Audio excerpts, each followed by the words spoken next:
I can never forget the cards I drew that night. The crumbling tower, the falling crown, and her eyes, staring at me through the darkness. That day, I had to choose die or run. Pyongyang City Center, 37th floor of a luxury apartment. That was my home. Through the window, I could see the river. In my living room cabinet sat 3 bottles of imported whiskey from the foreign currency store. From the outside, I looked successful. But nobody asked questions. How did you afford that apartment? Why do you have money without traveling for work? Because everyone knew you shouldn't ask.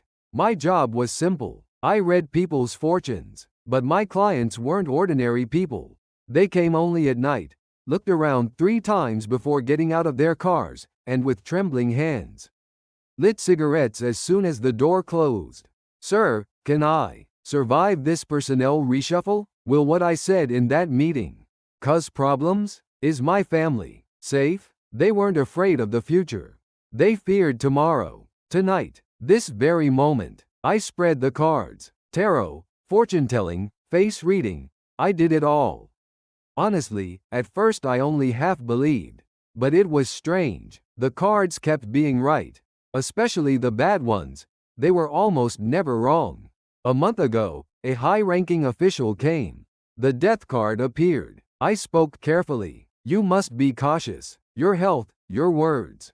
A week later, he disappeared. Purged. His family too. From then on, I knew. What I saw wasn't destiny, it was death's preview. Yet clients kept coming. No, they increased. The greater the fear, the more desperately people grasp at anything. And then that day came. November 2019, a cold night. The doorbell rang. State security vehicle, black sedan, special license plates. Mr. Kim Min Chol, come with us. No choice. I looked at my 15-year-old daughter Soo Jin. She was in her school uniform, math textbook open. Dad, where are you going? I'll be right back. Eat and sleep. A lie. I didn't know if I could come back. The car left downtown. A villa in the outskirts. Heavy security. The room they showed me to was small and dark. Red wallpaper, thick curtains, and 1 table. Then she entered. The Supreme Leader's wife. I can't say her name. I shouldn't. Not here, not in South Korea either. She wore a black coat, her face pale.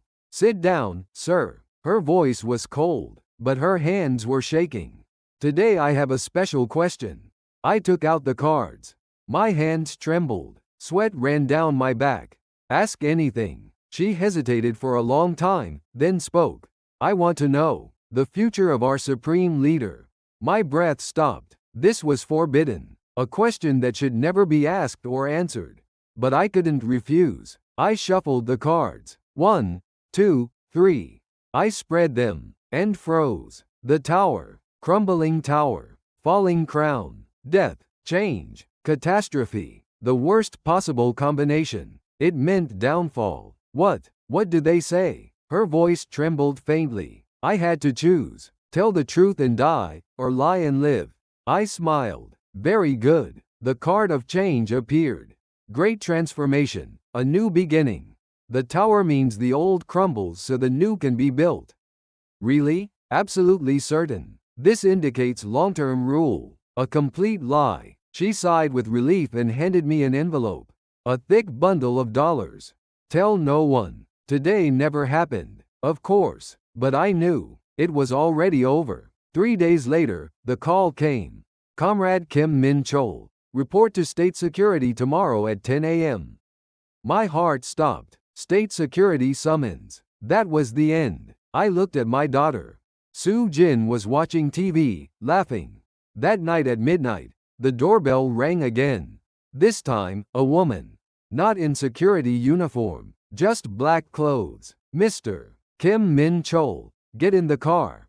Right now. Who are you? Don't ask. No time. I got in. She handed me an envelope. $30,000. Chinese broker's contact. Leave tonight. By tomorrow morning, you're finished. Why? Why are you helping me? She turned her face for the first time. Then I recognized her. The woman from that villa.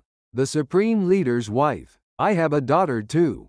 Same age as yours. Her voice shook. The cards you saw. I know you lied. I saw them too. Tower. Collapse. Death. Madam, I can't leave. But you can. Go and live. Take your daughter. And she paused. Please testify. Someday. About what this place is. How we lived in fear. The car stopped. Get out here. Someone's waiting at the end of that alley. Never look back. I ran home. Woke Soo Jin. Soo Jin, get up. We have to go now. Where? No time to explain. Trust Dad? She nodded. We grabbed only clothes and left. The apartment, furniture, everything behind. At the alley's end, a man waited. Kim Min Chol? Yes. Follow me. Stay quiet. We climbed into a truck. The cargo area. Dark and cramped. Other people were there too. 3 families. All holding their breath. The truck started. Hours of driving. It stopped. Everyone out. From here, we walk. Midnight. No moon. Couldn't see ahead. See that river? Cross it and you're in China. Don't run. Stay quiet. There are thin ice spots. I gripped Soo Jin's hand tight.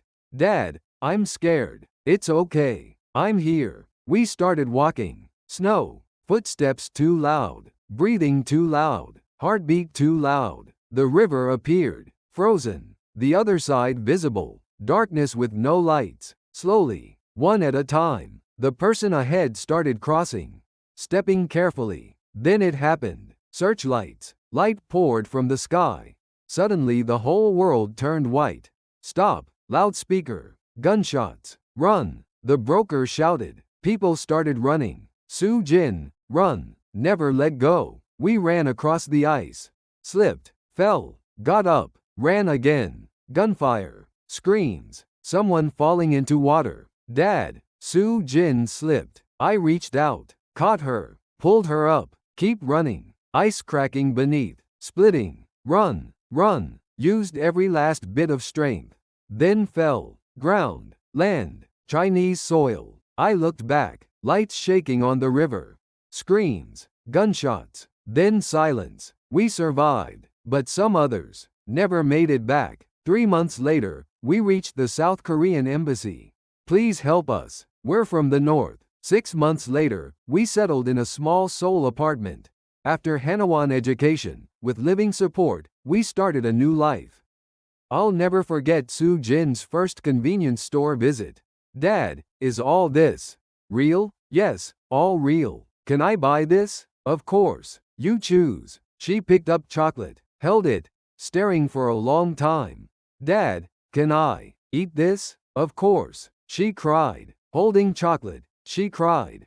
Thank you, Dad. I cried too. In the convenience store, under fluorescent lights. Now Soo Jin is a university sophomore. Psychology major. Good grades. Many friends. She asked yesterday, Dad, what should we have for dinner? I'll choose. Small choices. Choosing dinner. Choosing snacks at convenience stores. Choosing clothes to wear. Things impossible in the north.